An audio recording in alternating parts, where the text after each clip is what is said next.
لباس التقى خير الملابس كلها وأبهى لباسا في الوجود وأجمل. Assalamu alaikum wa rahmatullahi wa barakatuh. Bienvenue à toutes et à tous pour ce nouvel épisode de notre série sur les hadiths du jeûne.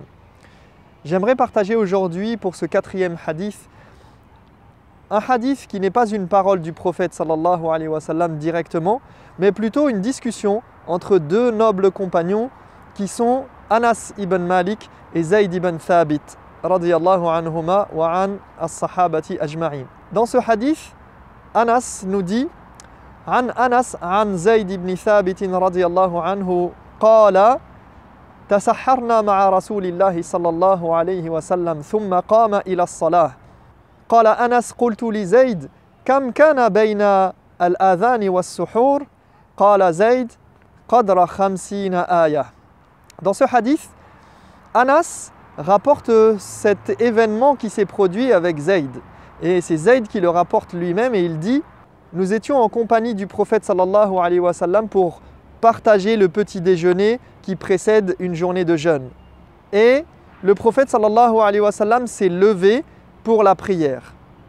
Alors Anas demande à Zayd, il lui dit: combien de temps y a-t-il eu entre le moment où vous avez terminé as-sahur, vous avez terminé votre repas du petit déjeuner, et le moment où il a prié?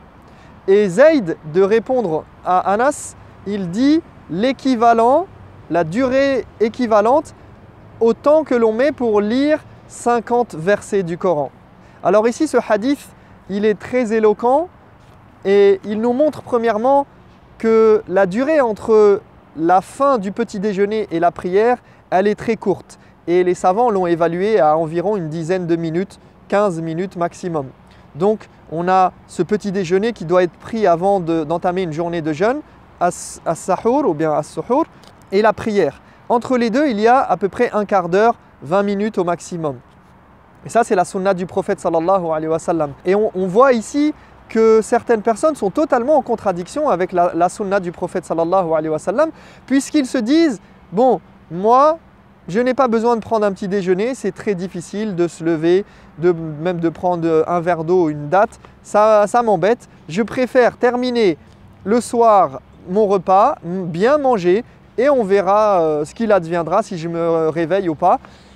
Quitte à même, pour certains, ne même pas prendre le soin de mettre leur réveil pour se lever pour faire la prière d'Al-Fajr. S'ils ratent la prière d'Al-Fajr, eh bien, peu importe. Alors ici, on voit bien qu'ils sont en totale contradiction avec la sunna du prophète sallallahu alayhi wa sallam qui veut que l'on mange juste avant la prière. L'idée principale aujourd'hui que j'aimerais partager avec vous et que j'aimerais extraire de cet événement et de ce récit, c'est que on voit leur attachement à ne pas perdre une seconde de leur temps.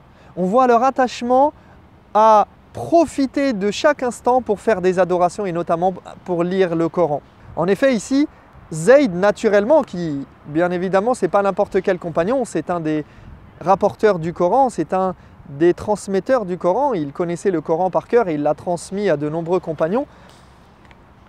On voit comment il était attaché à la lecture du Coran et combien c'est tellement devenu naturel pour lui qu'il en vient à évaluer une durée, il en vient à en faire un étalon et une référence pour pouvoir évaluer les événements qui se produisent.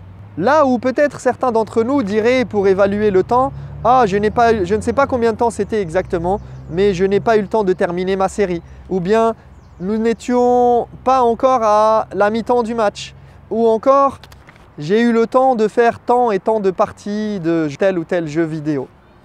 Et là, on voit que eux, non, ils utilisent les versets du Coran, ils disent: nous avons eu le temps de lire 50 versets, ou il y aurait le temps de lire 50 versets. Donc ils savent que le temps il est précieux et comme l'a dit le prophète sallallahu alayhi wa sallam, il y a deux choses qui sont précieuses et que beaucoup de gens négligent. Il a dit as-sihhatu wal-farar, la santé et le temps libre. Et du coup, eh bien eux ils savent cela et ils emploient leur temps à bon escient.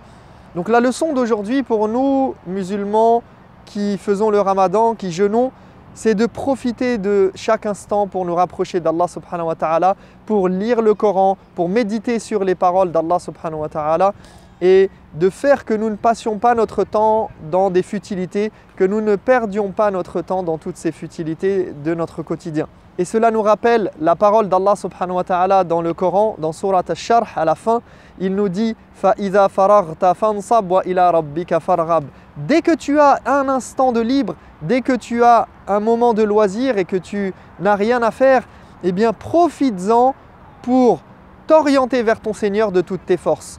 Profites-en pour te rapprocher d'Allah subhanahu wa ta'ala.